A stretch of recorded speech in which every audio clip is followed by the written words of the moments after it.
Hai, aku Temi dan berusia 13 tahun. Pernahkah kamu merasa sepertinya kamu menelan sesuatu yang hidup? Seolah kamu memiliki sesuatu di dalam dirimu yang mengancam nyawamu? Cerita ini terjadi denganku dan perasaan itu masih menghantuiku.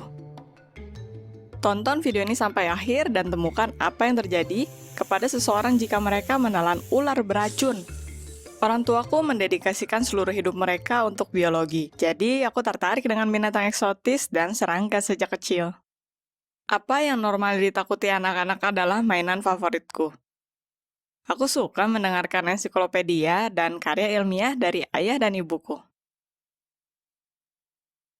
Aku selalu ingin memiliki binatang eksotis di rumah, tapi orang tuaku menentangnya, berkata itu bisa berbahaya dan bahwa mereka memiliki itu cukup banyak saat mereka bekerja. Sampai akhirnya ayahku memberikan ular beracun kecil dan langka untuk ulang tahunku. Aku kesenangan. Tentu saja aku langsung bermain dengannya, tapi ayahku menghentikanku. Dia meletakkan ular di rumah terarium dan berkata bahwa itu tidak seharusnya disentuh selama masa adaptasi. Dan dia melarangku untuk mengambilnya tanpa permisi, karena itu beracun. Aku sedih, tapi tetap aku tidak menghiraukannya, dan rasa penasaranku mengambil alih. Pernahkah kamu menentang orang tuamu? Keesokan harinya setelah orang tuaku pergi bekerja, aku menyelinap ke kantor ayahku dan bermain dengan seekor ular. Aku memutuskannya memberinya nama Tony. Jadi secara rahasia aku berlanjut mengunjungi Tony setiap hari. Tapi seiring berjalannya waktu, aku bosan bermain dengannya sendiri dan aku ingin menunjukkannya ke teman baikku, Carl. Aku memutuskan untuk membuat prank untuknya dan aku berpikir itu akan menyenangkan. Tapi rencanaku gagal. Kita duduk dan bermain game favorit kita. Aku memberitahu Carl, aku akan mencari sesuatu untuk kita makan. Membiarkan Tony ada di luar terarium dan membawanya keluar dari kamarku tanpa terlihat. Aku berpikir Carl akan ketakutan. Kita akan tertawa bersama dan bermain dengan ular tersebut. Tapi prank itu menjadi keluar kontrol. Ketika Carl melihat ular di kakinya, dia melompat dalam horor, berteriak kencang. Wajahnya berubah putih total. Dia jatuh ke lantai dan mulai tercekik. Sejujurnya aku tidak tahu apa yang harus kulakukan. Tapi penting untuk bertindak segera. Aku menemukan kantong coklat di dapur, pergi ke Carl, dan dia mulai bernapas ke dalamnya. Perlahan mulai sadar. Aku memberinya segelas air. Dia meminumnya dan mulai meneriakiku. Ternyata dia tidak berani dengan ular, kadal, dan sejenisnya. Waktu kecil dia bahkan alergi terhadapnya. Dia menuduhku aku tahu tentang itu dan mengaturnya dengan sengaja. Tapi aku tidak ada ide Carl memiliki ketakutan itu. Kita bertengkar hebat. Carl menyerangku dan pergi membanting pintu. Aku mengembalikan ular ke terarium sebelum orang tuaku menyadarinya dan masuk ke kamarku. Aku sangat sedih karena kita bertengkar, karena ini tidak pernah terjadi sebelumnya di pertemanan kita. Jadi aku memiliki mimpi buruk keesokan harinya. Aku hampir tertidur dan di tidurku aku berpikir bahwa sesuatu yang dingin ada di atas perutku dan mulai memanjat ke kepalaku. Itu memanjat masuk ke mulutku dan aku tidak bisa bergerak. Aku bangun keesokan pagi dengan keringat dingin. Aku takut dan apa yang aku lihat dan rasakan di mimpiku terasa sangat nyata. Aku sangat takut dan bergegas lari untuk melihat terarium, tapi itu kosong. Kakiku mulai bergetar dan aku mengencangkan perutku dan tidak bisa bergerak. Apakah sekarang ada ular kecil di dalam diriku? Hanya memikirkannya membuatku sakit dan aku lari ke kamar mandi. Ternyata aku tidak menutup-penutupnya dengan baik kemarin. Dan Tony merambat keluar dari terarium dan ke dalam mulutku. Bahkan di pagi hari aku merasa sesuatu bergerak di bibirku. Itu sangat buruk. Aku tidak bisa tidur, berjalan, atau bahkan makan. Dan sepertinya ada hawa dingin di perutku. Sesuatu yang hidup. Itu seperti ada sesuatu berdarah dingin yang memanjatnya. Semakin banyak pikiran masuk ke kepalaku, dan aku tidak bisa menghadapinya sendiri. Jadi keesokan harinya di sekolah, aku mencari Carl, meminta pengampunannya, dan menceritakan apa yang terjadi denganku. Dia sama terkejutnya denganku, seperti dia tidak bertengkar denganku. Dia mulai berpikir tentang bagaimana cara menyelesaikan masalah ini. Dia khawatir denganku. Itu menyenangkan, tapi sepertinya dia tahu tentangnya. Aku memutuskan untuk tidak menggubris reaksinya. Carl berkata untuk segera menemui dokter. Mulai berkata bahwa itu sangat serius dan kita tidak bisa menyelesaikannya sendiri. Aku menangis dan berkata bahwa aku tidak akan pernah pergi ke dokter. Aku membutuhkan bantuan teman. Apa kamu takut dengan dokter dan rumah sakit? Dan lalu kita ingat bahwa ibu Carl adalah ahli biologi. Dan dia mempunyai buku langka tentang hewan berdarah dingin di rumah. Carl menenangkanku dan kita lari ke rumahnya tepat setelah sekolah. Kita harus melakukan semuanya sebelum ibunya tiba. Kita menyelinap ke kantornya dan mulai mencari buku yang tepat. Dan aku merasa semakin buruk, dan perutku sangat sakit. Carl khawatir karena kantor ibunya adalah daerah terlarang di rumah mereka, dan dia membuatku buru-buru. Tapi aku tidak bisa bergerak lebih cepat. Aku pusing karena ketakutan. Tanpa diduga, gagang pintu depan terputar. Ibu Carl tiba lebih awal di rumah dan menemukan kami di kantornya. Dia mulai meneriaki kami dan khususnya ke Carl dan bahkan meminta perintah penangkapan. Tapi aku tidak bisa membiarkan itu terjadi. Jadi aku mengumpulkan pikiranku dan memberitahu semuanya. Dia ragu dan sepertinya tidak begitu marah dan aku berpikir dia menjadi tenang dengan sangat cepat. Mungkin dia hanya khawatir denganku. Dia berkata aku harus diperiksa oleh dokter, karena ular itu bisa menghancurkan perutku. Atau bahkan meracuniku. Dan karena ular itu beracun, ular itu bisa hancur di perutku. Dan racunnya akan menuju tepat ke darahku. Itu akan membuatku lebih buruk lagi. Aku tahu itu sangat buruk, semuanya berjalan terlalu jauh. Aku harus memberitahu orang tuaku. Ibu Carl segera mengatur pertemuan. Dan setengah jam berikutnya kita ada di jalan menuju rumah sakit. Aku merasa buruk di setiap menitnya. Aku menyalahkan diriku atas apa yang terjadi. Aku kehilangan teman, menyembunyikan semuanya dari ayahku, dan tidak menghiraukan larangannya. Dia berkata bahwa dia akan memberitahu orang tuaku, tapi aku memutuskan bahwa aku yang akan memberitahu mereka. Sementara itu perutku terlilit. Aku benar-benar berpikir bahwa racun ular sudah ada di darahku. Aku sakit selama di mobil dan hampir tidak bisa sampai di rumah sakit. Aku menunggu antrian, terlihat pucat dan takut ketika Ibu Carl berkata bahwa mungkin aku harus melakukan gastroskopi dan jika diperlukan mereka akan melakukan operasi darurat. Aku duduk di koridor dan bergetar dengan rasa takut. Aku seharusnya dipanggil untuk check up dalam beberapa menit. Dan lalu, aku melihat orang tuaku. Mereka terlihat sangat serius dan bahkan marah, jadi aku tidak bisa menahannya. Loncat dari kursiku dan permisi dari ayah dan ibu. Rasa takut akan pengamatan, operasi, dan seluruh situasi membebaniku semakin besar. Aku langsung mengatakan semuanya pada orang tuaku. Dan ketika aku selesai dan membuka mataku, aku melihat ayahku tersenyum ke arahku. Awalnya aku tidak mengerti kenapa, dan lalu dia menunjukkan toples dengan seekor ular. Aku terkejut. Apa aku hanya bermimpi dan hampir menjadi gila? Bagaimana ini bisa terjadi? Seketika ayahku mengambil ular keluar dari toples dan ingin memberikannya padaku. Dan aku langsung meloncat ke belakang.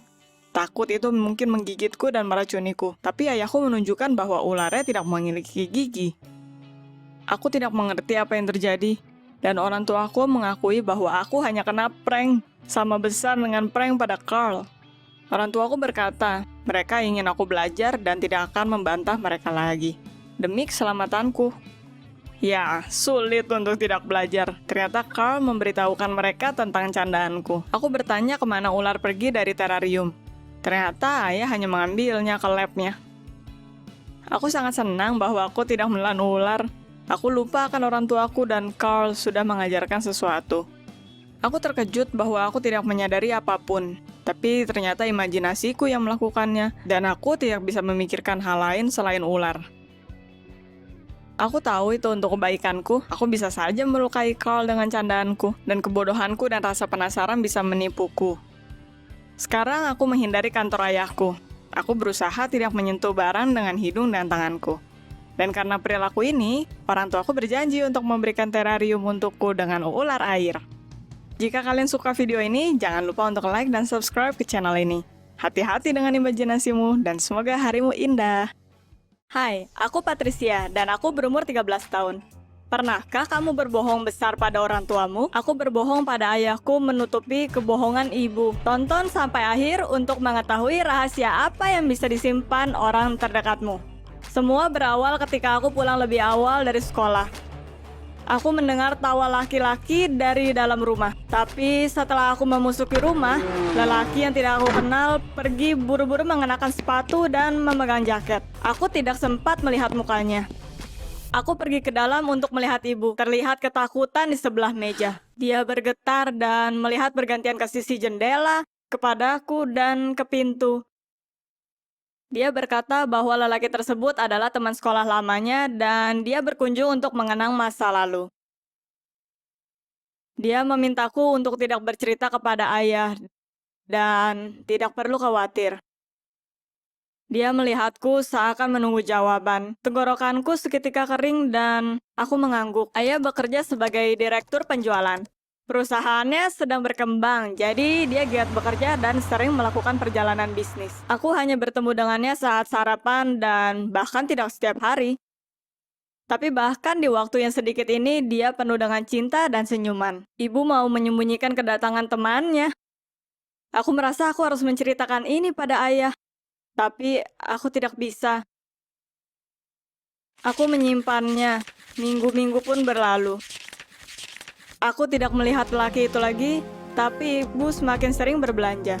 Aku melihat lelaki yang sama 1 bulan kemudian. Ibu berkata dia hanya berkunjung, membawakan foto masa kecil.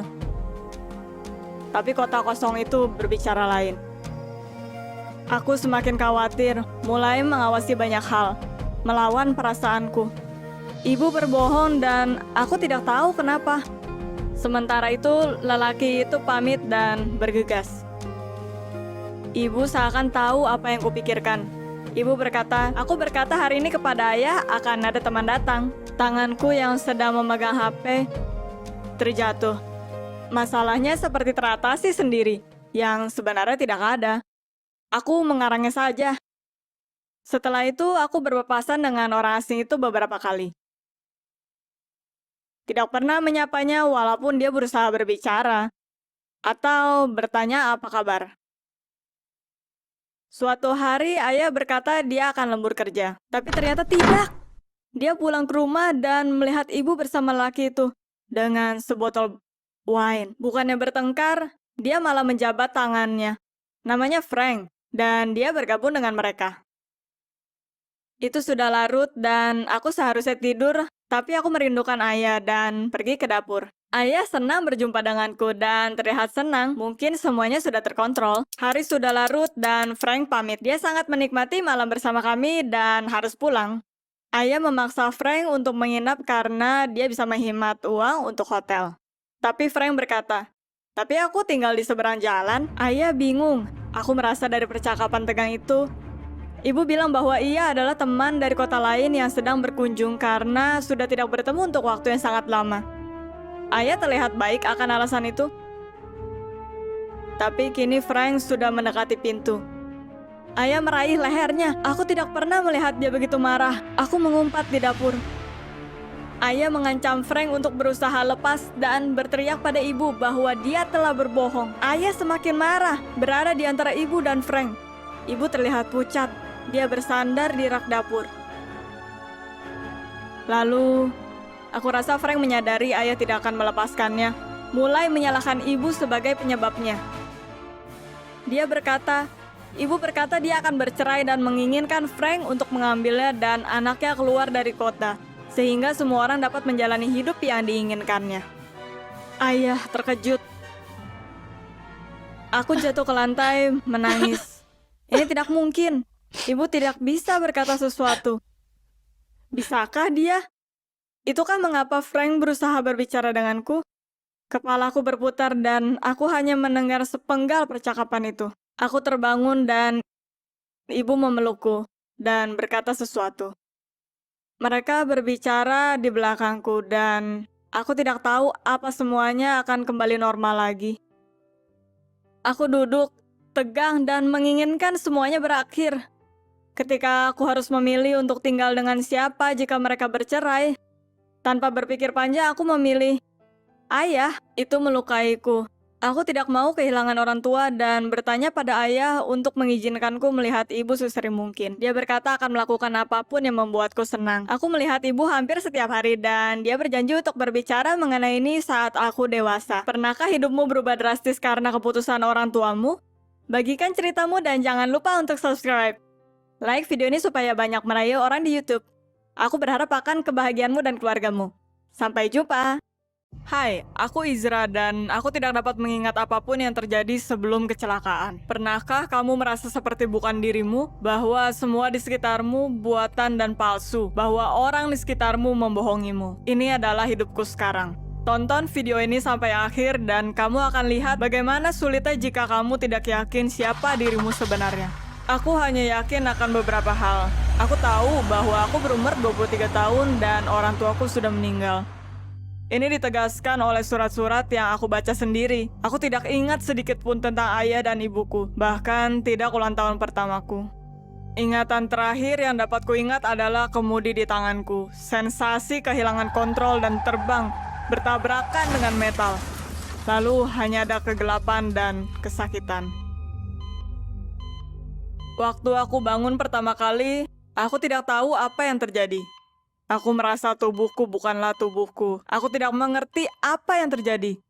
Aku memiliki selang di mulutku dan merasa lemah. Aku tidak bisa melihat wajah mereka dengan jelas. Semua kabur. Mereka menyadari bahwa aku sadar dan salah satunya menghampiriku. "Molly, kamu bisa mendengarku?" Dia bertanya. Lalu duniaku kembali hilang. Kedua kalinya aku bangun, tidak ada alat medis di sekitarku lagi. Seorang lelaki yang aku tidak kenal duduk di sampingku, memegang tanganku. "Isra sayang," katanya. "Akhirnya kamu sadar." "Siapa kamu?" tanyaku. "Aku Trevor, suamimu," jawabnya. "Tapi aku tidak ingat telah menikah." Aku melihat lelaki ini untuk pertama kali. Lalu lagi, aku tidak mengingat apapun. Aku bahkan tidak yakin Isra adalah namaku. Ini terdengar sangat aneh. Aku terluka parah pada kecelakaan. Penyembuhan berjalan lama. Dokter berkata karena beberapa benturan, kehilangan memori adalah hal normal dan kita tidak perlu kaget. Trevor datang melihatku keesokan harinya, membawakan foto, kita berbicara tentang masa laluku, tapi aku tetap tidak mengingat apapun. Itu sangat menyedihkan. Trevor bertahan dan mendukungku semasa rehabilitasi. Tapi nama itu Molly, itu menghantuiku. Dan entah kenapa aku tidak berani menanyakannya pada Trevor. Setelah aku berhasil sembuh, polisi datang padaku. Mereka menyelidiki kecelakaanku. Mereka mencurigai kecelakaan itu direncanakan. Dan ada satu orang lagi yang ditemukan di tempat kejadian. Aku tidak bisa memberitahu apapun. Yang ku tahu, Trevor berkata mobil jatuh ke jurang, berguling beberapa kali dan terbakar. Aku berhasil keluar. Apakah ada seseorang bersamaku dan siapa dia? Aku tidak tahu. Aku tidak bisa ingat.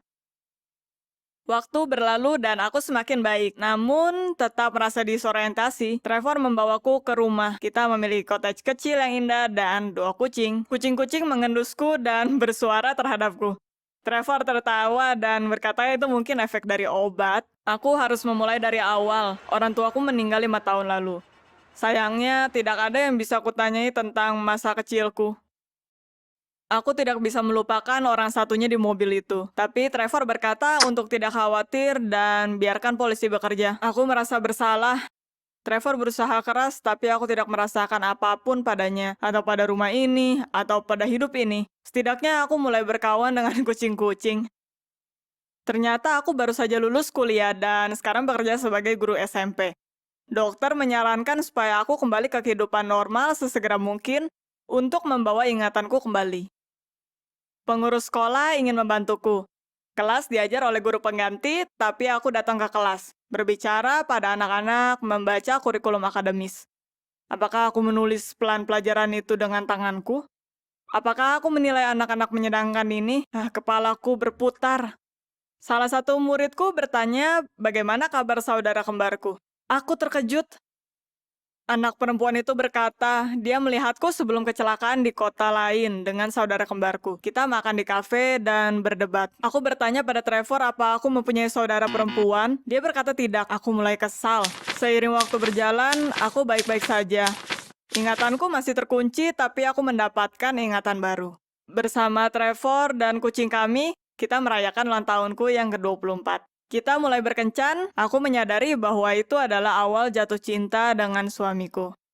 Aku mungkin tidak akan pernah mendapatkan masa laluku kembali, tapi itu tidak berarti bahwa aku harus menyerah. Itu tidak berarti aku tidak bisa memulai dari awal, ya kan? Lalu suatu hari, Trevor pergi kerja beberapa hari. Lelaki dengan bunga menemuiku setelah sekolah. "Molly," dia berteriak. "Kamu tidak mengenalku? Aku Dick, suamimu." Aku ketakutan. Siapa lelaki gila ini? Tapi mukanya familiar. Aku mengenalnya di suatu tempat. Dan bunga di tangannya, bunga daisy, ada sesuatu di baliknya. Aku mendapatkan sakit kepala hebat. Aku terpapar dan orang asing itu, Dick, memegangku dan membawaku ke kursi. Dia berkata terus bahwa aku adalah Molly, istri tercintanya. Trevor tidak membiarkan kita bertemu karena dia tahu aku akan mengingat segalanya. Aku bingung. Mungkinkah Trevor membohongiku selama ini? Tapi kenapa? Dick berkata bahwa aku mendapat warisan dari tanteku. Dan Trevor ingin memiliki uangku. Aku tidak bisa percaya. Bagaimana Trevor yang penyayang bisa melakukan hal itu? Aku merasa aku tidak bisa mempercayai siapapun, tidak Trevor atau Dick. Bahkan jika wajahnya membawa ingatan, aku tidak tahu apa yang harus kulakukan. Aku bertanya pada Dick untuk membawaku ke rumah tinggalku. Dick tidak senang, tapi menurut. Malam hari, aku bermimpi dan melihat diriku menangis dikelilingi Daisy. Apakah itu aku? Molly? Siapakah aku? Apa aku benar Molly? Atau Isra? Pernahkah kamu melihat cermin dan bertanya, siapakah kamu? Pagi harinya aku bangun dan ingin mencari tahu apa yang terjadi. Aku melihat foto-foto lama, berharap ingatanku kembali. Tapi itu tidak membantu. Lalu aku pergi ke mobil dan menyetir ke kota lain, tempat di mana muridku melihatku sebelum kecelakaan. Aku menemukan kafe itu, memesan kopi, dan mulai melihat ke jendela. Tampaknya itu memancing ingatanku. Tempat ini tidak asing untukku. "Oh, Molly," pemilik kafe memanggilku. "Kamu belum kembali ke sini sejak lama." Kita mulai mengobrol. Aku berkata padanya bahwa aku mengalami kecelakaan dan kehilangan ingatan. Dan dia berkata bahwa aku pernah tinggal di kota ini. Aku sering datang untuk minum kopi di sini, dan aku tidak punya suami. "Bagaimana dengan Dick?" tanyaku. "Dick?" Ibu tua itu menaikkan alisnya. "Ya ampun sayang, bagaimana bajingan itu menemukanmu?" Kembali kepalaku sakit. Ibu tua itu berkata bahwa pertama kalinya aku ke kafe ini dan memintanya untuk menyembunyikanku dari lelaki yang marah padaku. Kepalaku semakin sakit. "Dan bagaimana dengan saudara perempuanku?" aku bertanya. "Aku tidak gila." Ibu tua itu berkata aku mempunyai saudara perempuan. Atau pernah. Dan saudaraku mencoba meyakinkanku untuk putus dari pacarku. Jadi aku bukan Isra. Apakah aku Molly? Mungkinkah Trevor telah keliru? Aku berterima kasih pada ibu tua itu dan pulang. Trevor kembali. Aku bertanya tentang Molly dan berkata apa yang aku dapatkan di kota lain. Dia marah. Dia berteriak bahwa semua masalah adalah karena saudaraku dan pacarnya. Jika itu bukan karenanya, semua ini tidak akan terjadi padaku. Kenapa dia berbohong?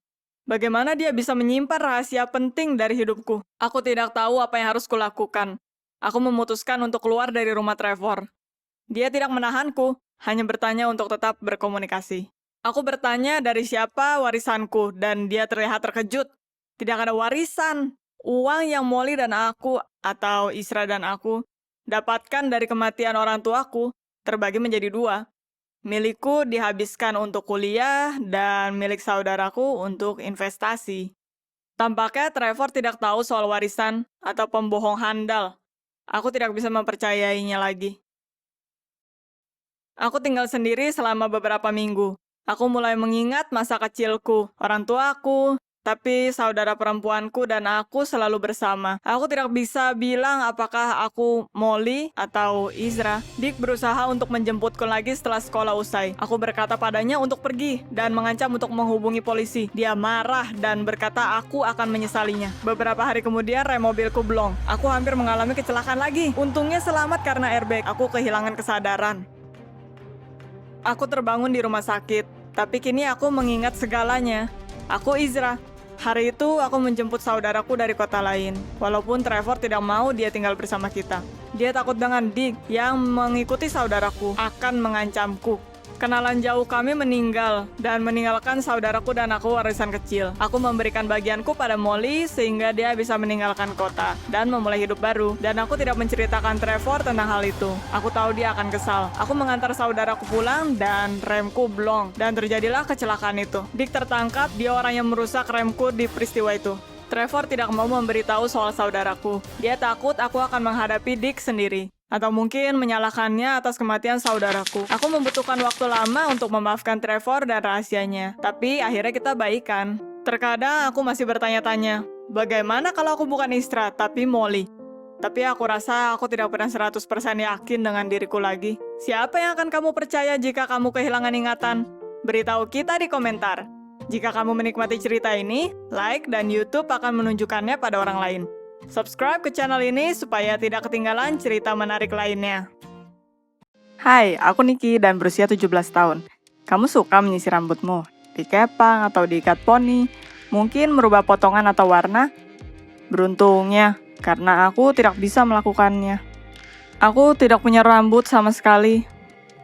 Bagaimana ini bisa terjadi? Tidak, aku tidak memiliki kanker dan aku tidak dicukur oleh alien dan aku bukan tentara. Aku mengalami kecelakaan di sekolah. Mari mulai dari awal. Aku tidak pernah begitu populer. Selalu ada anak yang tidak terlihat di sekolah yang tidak akan diundang oleh siapapun ke pesta. Nah, itulah aku, anak yang beruntung itu. Ada untung dan ruginya menjadi tidak terlihat. Aku bisa berkata halo ke seseorang, dan mereka hanya akan melihatku.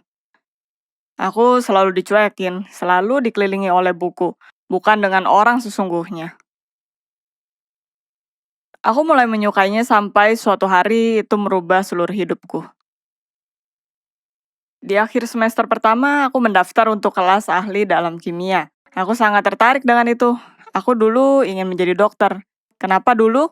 Aku masih ingin dan akan menjadi dokter. Jadi, kita memiliki praktek selama 45 menit bersama reagen, tabung, dan distiller besar, dan teman yang berisik. Pak Anderson, guru kami mulai gerah dengan bercandaan murid-murid, dan berusaha untuk mendisiplinkan mereka sampai akhir kelas. Dia menyerah dan duduk dengan mata tertutup. Tiba-tiba Pak Anderson mendapat panggilan dari kepala sekolah. Bagaimana keadaan kelasmu saat seorang guru pergi? Kelasku sangat rusuh. Ketua bully Dick Kennedy seketika membuat kekacauan. Dia mengambil tabung reaksi dengan air distilasi dan menumpahkannya ke anak sebelah. Dia sangat kesal dan mulai berteriak kencang. Tentunya kita memiliki kelas penuh dengan cairan. Dan Pak Anderson menunjukkan bagaimana mencampur cairan, sehingga tangan kami tidak akan terluka karenanya. Untuk demonstrasi, dia mencelupkan potongan apel ke botol asam hidroklorik, dan menjelaskan apa yang terjadi di perut kita dengan proses ini. Beberapa tabung reaksi berjajar di meja guru. Aku tahu kita semua memiliki air atau larutan alkali di tabung, tapi aku tidak suka bahwa para lelaki menyemprotkannya dan bertingkah seolah mereka terbakar. Mereka mendesis dan berteriak kencang. Dan seketika kita menjadi basah. Tas kami, pakaian kami, dan catatan di meja kami. Aku meminta mereka untuk berhenti, tapi mereka tidak mendengarkan, dan guru tidak datang. Aku merasa hal buruk akan terjadi. Dan ya, awalnya aku merasa Dick yang duduk di belakang melempar sesuatu ke temannya. Tapi sayangnya itu mengenaiku. Atau mungkin untungnya. Karena kalau tidak begitu, cairan akan mengenai Francis tepat di mukanya. Rambutku basah dan kulitku terbakar. Dick berteriak ketakutan ketika dia melihat rambutku jatuh ke lantai. Aku merasa semakin sakit, tapi aku tahu aku tidak seharusnya menyentuh kepalaku. Ya, aku sangat takut, tapi cairan tadi yang membakar kulitku hampir tidak aku rasakan lagi. Hampir. Guru masuk ketika aku mulai berteriak. Dia melihatku. Dan ketakutan juga. Semua orang takut. Bagian belakang kepalaku basah dengan darah. Perawat sekolah datang berlari. Mereka menenangkanku, membasuh kepalaku dengan banyak air. Lalu dengan cairan alkali. Hampir tidak ada rambut tersisa. Beberapa plester di dahiku harus dilepaskan karena aku terlihat seperti stand-up komedian tua. Di minggu pertama, aku tidak bisa melihat diriku di cermin. Aku tidak pernah menganggap diriku cantik. Tapi sekarang, setelah rambut pirangku hilang semua, pantulan diri melukaiku. Aku tidak bisa mengenali monster botak dengan bekas luka bakar ini. Ayah dan ibu memindahkan atau menutupi semua cermin di rumah khusus untukku. Tapi tidak mungkin untuk bersembunyi dari diriku sendiri dan orang lain selamanya. Dick berusaha meminta maaf beberapa kali, tapi aku tidak bisa menerima permintaan maafnya. Bagaimana bisa? Ibuku dan aku pergi ke toko wig ketika lukaku mulai sembuh. Kita memilih beberapa wig dengan rambut natural, rambut palsu, dengan warna pink. Satu yang simpel dan satu dengan poni. Aku bahkan senang mencobanya satu persatu. Perempuan di toko memberitahuku terus betapa aku sangat cantik. Tapi mereka tidak bisa membawa rambutku kembali. Hari itu aku menyadari bahwa aku akan mengenakan wig sepanjang hidupku. Jika aku tidak ingin membuat malu orang lain dengan kepala botakku. Pernahkah kamu ingin bersembunyi di kamarmu dan tidak pernah pergi? Itu permintaanku satu-satunya. Tapi kamu tidak bisa bersembunyi selamanya. Aku tidak senang dengan ide mengenakan wig setiap pagi. Itu terlihat palsu. Setelah beberapa saat, aku mulai terbiasa. Tapi ada masalah baru. Seolah belum cukup masalahku. Mengenakan wig membuatku berkeringat dan tidak nyaman. Posisinya tidak pas saat olahraga. Tapi aku takut untuk melepasnya. Lalu Dick mulai menyebalkan dan membuli semua orang lagi. Aku berusaha untuk tak menghiraukannya, tapi kalian tahu, Dick menyebalkan. Aku membuatnya kesal, seolah dia menyalahkanku akan hal yang terjadi. Bagaimana dia bisa bersikap seperti itu? Aku merasa buruk berada di tengah pertengkaran ini. Setidaknya aku menjadi lebih percaya diri setelah apa yang terjadi. Aku merasa tidak akan kehilangan apapun. Suatu saat, dia berkata aku tidak bisa menipu diriku dan yang lain. Dia merayuiku dan menariknya di depan seluruh kelas. Aku terdiam tanpa perlindungan terakhirku. Semua menatapku dengan kaget, sehingga lututku bergetar. Lalu Doris berdiri dari tempat duduknya. Walaupun kita tidak pernah bicara satu sama lain. Dia berdiri dan menghampiriku, berada di antara aku dan Dick. Dia tidak berkata-kata, dan tanpa kata dia mengulurkan tangannya. Mengambil wig dari tangan Dick, dan menampar wajahnya dengan itu. Lalu anak perempuan lain berdiri. Mereka melindungiku, melihat Dick dan menggenggam tanganku. Aku merasa untuk pertama kalinya aku tidak sendiri. Itu luar biasa. Dick tidak bisa membiarkan situasi tersebut dan pergi. Dia berlari keluar kelas membanting pintu. Aku ingin memakai wig kembali. Aneh rasanya berdiri dikelilingi teman cantikku dengan kepala botak. Tapi Doris menghentikanku. Tidak ada gunanya menutupi kecantikanmu dengan rambut orang lain, katanya. Dan dia menyentuh pundakku. Ini gaya barumu. Aku tahu aku berbeda dari gadis lainnya, tapi aku tidak bisa melihat hal positif dari itu. Aku juga tidak bisa hidup seperti dulu. Semakin aku mencoba untuk menutupi kebotakanku, orang lain semakin merasa aneh, termasuk aku. Hari itu aku pergi ke rumah Doris setelah sekolah. Dia dan teman-temannya melakukan sulap. Mereka bereksperimen dengan make up dan pakaian. Aku tidak begitu memahami fashion. Ada monster menatapku dari cermin. Kebotakanku bukan apa-apa dibandingkan dengan apa yang para gadis gambar di wajahku. Tidak, aku menghapusnya. Tapi di rumah aku mencoba mengenakan makeup sendiri. Aku tidak ingin lagi diejek. Botak dengan anting-anting baru dan makeup cerah, aku adalah panutan style. Orang-orang memperhatikanku. Ya, tapi aku menyukainya. Aku pantas mendapatkannya. Aku mengontrolnya sekarang. Kurang dari 1 bulan, Dick mengajakku untuk pergi ke prom dengannya. Lupakan. Aku berjanji untuk pergi ke prom dengan orang yang mencukur kepalanya. Mari lihat apa yang terjadi. Aku akan menjadi seorang dokter, mungkin di pusat luka bakar. Dan sementara itu, aku mempost penampilan baruku di Instagram. Aku rasa itu penting, tidak hanya untukku, tapi untuk semua orang yang memiliki kesulitan menerima penampilannya yang tidak biasa. Jika kalian menyukai ceritaku, like, dan kalian akan menemukan cerita menarik lainnya di channel kita. Jangan lupa untuk subscribe dan tekan loncengnya untuk video baru lainnya. Hai, namaku Emily dan aku berusia 19 tahun. Pernahkah kamu berada di situasi di mana mimpi buruk terbesarmu dan ketakutanmu menjadi nyata? Apa kamu merasa sepertinya kamu menjadi gila, tapi kamu tidak bisa mengatakannya pada siapapun? Ini situasi yang tepat seperti itu ketika kamu tahu, lebih baik tonton video ini sampai akhir dan kamu akan belajar bagaimana ulat-ulat keluar dari tubuhku saat malam. Ketika aku kecil, aku sering mengalami mimpi buruk.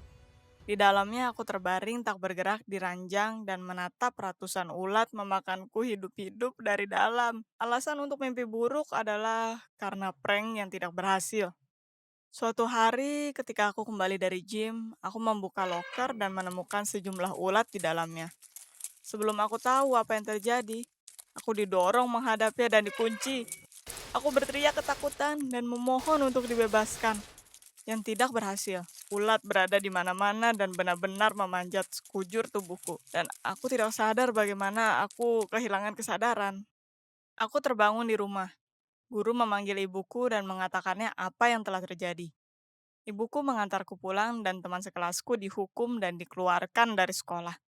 Keadilan telah ditegakkan, tapi fobia itu tetap bersamaku selamanya. Sekarang aku ada di SMA. Aku lupa tentang lelucon itu untuk waktu yang lama. Semua mimpi buruk masa kecilku dan ketakutan telah berlalu. Aku pikir, tapi aku sangat salah. Pernahkah kamu menghadapi ketakutan masa kecilmu saat dewasa? Jadi kamu pasti akan mengerti diriku. Suatu kali di kelas biologi, guru memberikan tugas ilmu pengetahuan pada kita dengan topik makhluk yang mengelilingi kita. Kita secara acak mengambil secari kertas dari topi dengan nama, pasangan, dan nama binatang untuk dipelajari selama sebulan. Kesalahan bermula sejak awal. Aku dipasangkan dengan Michael. Dia dan temannya sudah membuli aku sejak aku masih kecil. Dia juga tidak menyukainya. Jadi kami meminta guru untuk mengganti pasangan kami. Tapi dia memberitahu kami untuk tidak bertingkah seperti anak kecil dan menarik secari kertas dengan nama binatang di atasnya. Dan di sini aku juga tidak beruntung. Ulat? Untuk apa? Tidak ada yang lebih buruk dari makhluk menjijikan ini. Walaupun kita beruntung karena ibuku mempelajarinya, dia senang untuk membantu kami dan bahkan memperbolehkan kami untuk masuk ke labnya. Ini berarti bahwa kita akan melewati proyek sekolah ini dengan sempurna. Di lab, aku seketika mengingat mimpi buruk yang aku miliki saat kecil. Aku bahkan tidak ingin melihat ulatnya, apalagi menyentuhnya. Tapi aku tidak ingin Michael berpikir bahwa aku seorang pengecut, karena dengan begitu dia akan punya alasan lain untuk mengejekku. Jadi aku melanjutkan mempelajari mereka. Tak disangka, dia juga bekerja keras dan bahkan berteman dengan ibuku. Dan dia tidak membuliku tanpa teman-temannya. Suatu waktu ketika ibuku sedang memotong ulat untuk menjelaskan struktur mereka pada kami, aku merasa sakit. Aku pikir aku akan muntah. Aku tidak menunjukkannya dan memutuskan itu karena penampilan yang tidak mengenakan. Jadi ketika mereka pergi makan siang, aku tinggal untuk melanjutkan pekerjaan, berharap bahwa aku akan merasa lebih baik, dan aku tidak ingin mengkhawatirkan ibuku. Tapi aku tidak semakin baik, kepalaku sangat pusing, ada ludah di tenggorokanku, dan lalu semuanya menjadi gelap. Ketika aku terbangun, aku melihat ibuku dan Michael yang keduanya terlihat khawatir, berusaha menyadarkanku dengan amonia. Memutar kepalaku, aku menyadari sebuah toples yang pecah. Darinya ratusan ulat memanjat tubuhku. Aku pikir aku menyenggolnya saat aku tidak sadar. Terkejut dan terpogoh, aku melompat dan memeluk Michael dengan tangisan di mataku. Aku takut dan merasa jijik karena ulat tepat ada di depan mukaku. Dia mulai meyakinkanku, jangan khawatir, aku di sini, kamu akan baik-baik saja. Aku terkejut bagaimana dia bisa menjadi baik dan penyayangnya. Ibuku mengantarku ke dokter, tentu saja. Dia berkata bahwa aku mungkin pingsan karena stres, yang aku alami karena fobia itu dan memberikan resep sedatif untukku. Momen itu membawaku dan Michael lebih dekat. Penolakan masa kecil telah hilang. Kita mulai berkomunikasi lebih, pergi makan siang bersama, dan mendiskusikan topik umum. Dia ternyata seorang yang menarik dan berusaha untuk melindungiku dari pekerjaan dengan ulat. Mengerjakan semua pekerjaan kotor sendiri. Dan semuanya akan baik-baik saja. Tapi ada satu masalah. Aku mulai mengalami mimpi buruk masa kecilku lagi. Dan aku semakin sering mulai mengalami sakit kepala yang tidak tertahankan. Aku memutuskan itu adalah efek samping dari sedatif yang aku mulai minum, dengan dosis 2 kali lipat dengan harapan menghilangkan mimpi burukku. Suatu hari saat makan siang, Michael mengundangku ke taman bermain di akhir minggu. Dia berkata bahwa dia ingin berterima kasih kepadaku untuk bantuanku untuk proyek kita. Aku dengan senang hati setuju. Setelah semua ulat dan mimpi buruk, aku hanya ingin beristirahat dan bersantai. Aku berpikir jika ini bisa dianggap sebagai sebuah kencan, tulis apa yang kamu pikir di komentar. Dan begitulah, akhir minggu tiba. Dia menemuiku di rumah dan kita pergi. Aku tidak akan pernah melupakan hari ini. Kita bersenang-senang, bermain dengan atraksi, berjalan di taman, dan berbicara tentang segalanya. Itulah hari di mana aku menyadari aku menyukai Michael, dan dia sepertinya merasakan hal yang sama untukku. Di akhir hari, dia memutuskan untuk mengantarku pulang. Di sepanjang perjalanan, kami terdiam nyaman karena kita tidak menyadari kalau kita mulai berpegangan tangan. Ketika kita mencapai rumah, dia mengarahkanku kepadanya dan ingin menciumku, dan aku menutup mataku. Lalu seseorang memanggilnya. Mereka adalah teman-temannya. Mereka mulai bertanya, apa yang dia lakukan denganku di sini, dan jika dia akan menciumku. Aku berpaling ke Michael, berpikir dia akan membelaku, tapi dia mulai membela dirinya sendiri, berkata bahwa dia tidak akan pernah mencium seseorang sepertiku, dan dia tidak sengaja bertemu denganku, dan memutuskan untuk mengingatkanku supaya tidak lupa mencantumkan namanya di proyek sekolah, karena dia tidak akan melakukannya. Aku terkejut, bagaimana mungkin? Mungkin pertemanan kita adalah rencana jangka panjang untuk menghancurkan hatiku. Aku menamparnya dan berlari pulang dengan tangisan di mataku. Aku hancur dan depresi, jadi aku memutuskan untuk pergi tidur. Aku memiliki mimpi buruk sepanjang malam. Ketika aku terbangun, aku merasa sensasi aneh di tubuhku. Aku melihat perutku dan melihat ulat. Ratusan, bukan ribuan. Mereka memanjat ke atasku dan mereka di mana-mana. Aku tidak bisa mempercayai mataku. Ketakutan, aku meloncat dan menyalakan lampu. Mereka pergi. Aku ketakutan. Aku tidak bisa mengerti apa yang terjadi padaku. Apa aku menjadi gila? Atau mungkin ulat ada di dalam tubuhku sejak hari di mana aku pingsan? Setelah semuanya, mimpi buruk itu mulai dan sakit kepalaku semakin buruk dan pilnya tidak membantu. Aku memutuskan untuk tidak mengatakannya pada siapapun. Aku tidak ingin ibuku khawatir dan proyek sekolah hampir selesai. Jadi kita lihat apa yang terjadi. Aku tidak berbicara dengan Michael lagi. Dia menelepon dan meminta maaf, tapi aku berkata bahwa dia tetap seorang yang brengsek. Jika dia memberitahu temannya bahwa dia tidak akan tergabung dalam proyek, maka biarkan dia tidak berada di dalamnya. Aku akan menyelesaikannya sendiri, kita bisa melewatinya bersama, dan lalu membiarkan dia melakukan apa yang dia inginkan. Di sisa waktu, aku memiliki mimpi buruk dan terbangun di malam hari untuk melihat ulat ada di tubuhku. Itu menggangguku dan membuatku gila, tapi aku memutuskan untuk menunggu sampai proyek selesai terlebih dahulu. Hari akhir proyek tiba. Michael dan aku berdiri di depan kelas dan bicara tentang proyek kami. Kepalaku tiba-tiba gatal. Aku memutuskan untuk mengacuhkannya dan melewati proyek kami sampai akhir. Tapi lalu aku merasa perasaan familiar yang menyakitkan. Aku melihat ke bawah pada tanganku dengan horor, dan melihat ratusan ulat memanjatnya dan ke tubuhku. Tapi itu hanya terjadi pada malam hari. Mungkin aku masih tertidur, dan ini hanya satu mimpi buruk besar. Aku mulai panik, berusaha melepaskan mereka dari tubuhku. Michael dengan kuat meraihku dan bertanya apa yang terjadi. Ketika dia mendengar tentang ulat di tubuhku, dia berkata dia tidak bisa melihatnya. Tapi bagaimana? Teman-temannya mulai mentertawaiku dan memanggilku gila. Dan lalu Michael meneriaki mereka, menyuruh mereka untuk diam. Jangan membuat lelucon untuk gadis yang kucintai. Aku tidak mengharapkan ini darinya. Dia membela aku dan mengaku akan cintanya. Tapi itu adalah saat yang buruk. Rasa sakit menjadi tak tertahankan. Dan aku merasa aku akan pingsan. Aku terbangun di rumah sakit. Aku mendapatkan check up darurat dan menemukan tumor di otakku. Operasi dibutuhkan segera karena kondisiku semakin buruk. Setelah operasi, aku mulai sadar dengan pakaian rumah sakit dan dengan kepala diperban. Dokter mengecekku dan bertanya bagaimana perasaanku, dan lalu berkata padaku bahwa semua halusinasiku dan sakit kepala disebabkan oleh tumor dan tidak ada ulat di dalam diriku. Ibuku menghukumku karena tidak menceritakan padanya apapun, tapi dia senang aku baik-baik saja. Michael dan aku mendiskusikan segalanya. Dia berjanji padaku untuk berhenti berkomunikasi dengan teman-temannya, dan aku berjanji bahwa aku tidak akan lagi menyembunyikan sesuatu darinya. Setelah operasi, halusinasi menghilang. Bagaimanapun, sakit kepala akan tinggal denganku untuk sementara. Aku dipulangkan, tapi aku diharuskan dirawat penuh sampai aku pulih sepenuhnya. Aku tidak berpikir aku takut akan ulat lagi. Aku menyadari bahwa aku terlalu fokus dengan ketakutanku, karena aku bahkan tidak menyadari penyakit yang bisa mengambil nyawaku. Jika kamu suka cerita ini, like video ini. Subscribe ke channel ini dan lepaskan ketakutanmu.